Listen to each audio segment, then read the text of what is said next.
This evening, I will be responding to the claim that oil drilling restrictions negatively impact the United States economy. My opponent's supporting claims are firstly, that oil drilling restrictions affect the United States' ability to meet the demand for oil. Second, that oil drilling restrictions affect the prices of various goods. And third, that oil drilling restrictions affect the creation of new jobs in the economy.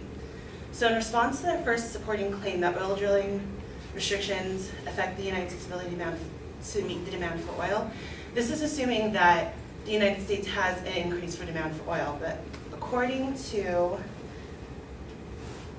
an article published just earlier this month by Business Insider, on the demand side, research firm Energy Aspect said in its quarterly outlook that it forecasts a sharp slowdown in global oil demands across quarter 4 2015 that at 0.8 million barrels per day, which marks the slowest pace of growth in 5 quarters. So in my opponent's claim, they are assuming that there's going to be an increase in demand, but according to this, there's actually predicted to be a slowing in oil demand. In response to their second supporting claim that oil drilling restrictions affect the prices of various goods, my opponent is assuming that higher price of oil means higher price of oil-based goods, which of course makes sense when you think of it commonly, but it's actually shown that an oversupply in crude oil actually increases the price of ethylene products, so namely plastics. According to an article published by Hart Energy in August of this year, ethylene is the basic building block for many downstream chemicals, plastics, and synthetic fibers, and as such is the largest volume, perhaps most market-indicative petrochemical. A tighter ethylene market would not only push operating rates higher, but would also cause prices to increase and introduce more market volatility. And even if we're not just looking at ethylene products, there's other oil-based products such as like food additives and detergents. But even with those, a product price change would only be affected about 3 to 6%. So if you're looking at like a $2 oil-based candle that you wanted to buy, I don't think 6 cents is going to throw you off from buying that or majorly impact your bank account. According to a report published by McKinsey & Company in May of this year, product price change on oil-based products is, like I said, only 3 to 6%, and the product price pass-through, so basically when you would actually see the price change, would be 3 to 12 plus months. Sometimes you don't even actually see a price change at all. And in response to my opponent's third claim that oil drilling restrictions affects the creation of new jobs in the economy, oil drilling restrictions create opportunity for job growth in alternative fuel industries. But firstly, I'd like to address the restrictions that my opponent's discussion of fracking. So fracking is using liquids to break rock in order to extract oil. Fracking is actually a very dangerous process. It poses many dangers to the workers and civilians. So according to a case study published in 2012, chemical additives are used in the drilling mud, slurries, and fluids required for the fracking process.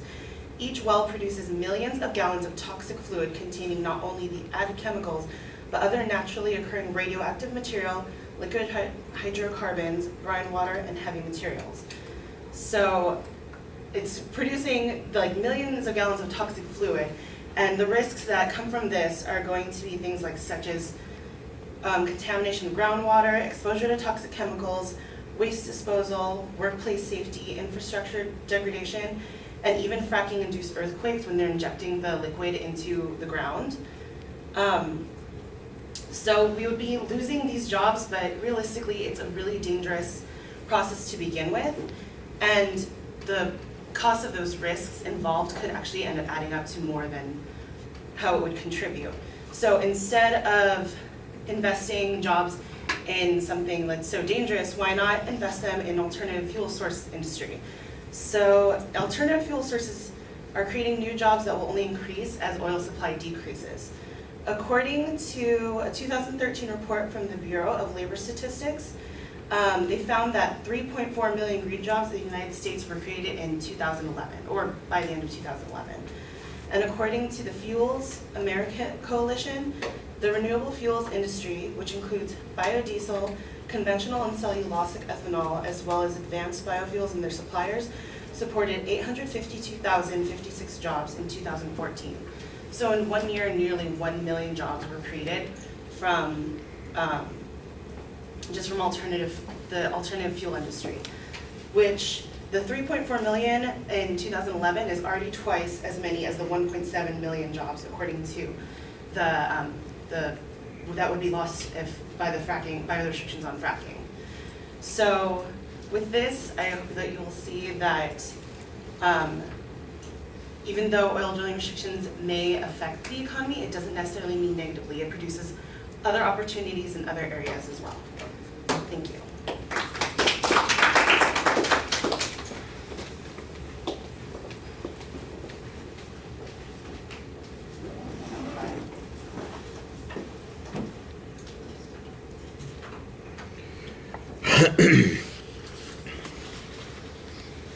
All right, the main claims listed, the secondary points are outlined pretty well. On the first point, you basically argue that there's been a slowdown in the demand for oil, which seems to undermine the need for additional oil, which means that the restrictions shouldn't be all that problematic. I also thought that you had some good evidence on that particular point that we are reducing the amount of demand that there is for those kinds of products.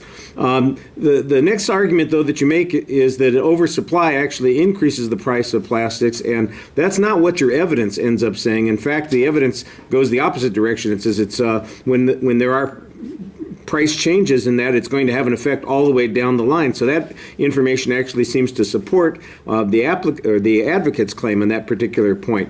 You do diminish the cost issue a bit, though, suggesting that the total price is only going to be adjusted from 3 to 6%, and use the example of candles, although there are probably other products that would be more significant on, like if you've got automobiles that use a substantial amount of plastic, and if they've got $1,000 worth of plastic in it, then you're talking about anywhere from $30 to $60 per vehicle for each $1,000. I don't know, but I appreciate the way that you diminish it and suggest it's really likely to be a small effect for most people. I thought that was a very effective argument.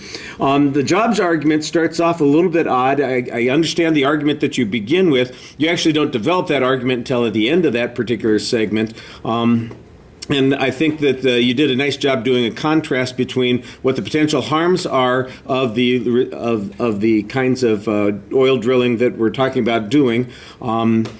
I think a lot of those harms are mostly asserted. You do have some information about the chemicals that are used in the process, and then there's an argument that says that all these bad things could happen, but I didn't hear any evidence about all the bad things being happening or any documentation of that. It's just mostly an assertion on your part. On the other hand, I did think that the evidence talking about jobs was pretty good, and when you've got a risk of potentially negative things happening versus jobs from these alternatives, and that's where you develop that argument, I thought that was pretty effective, and you had a very nice contrast on that point.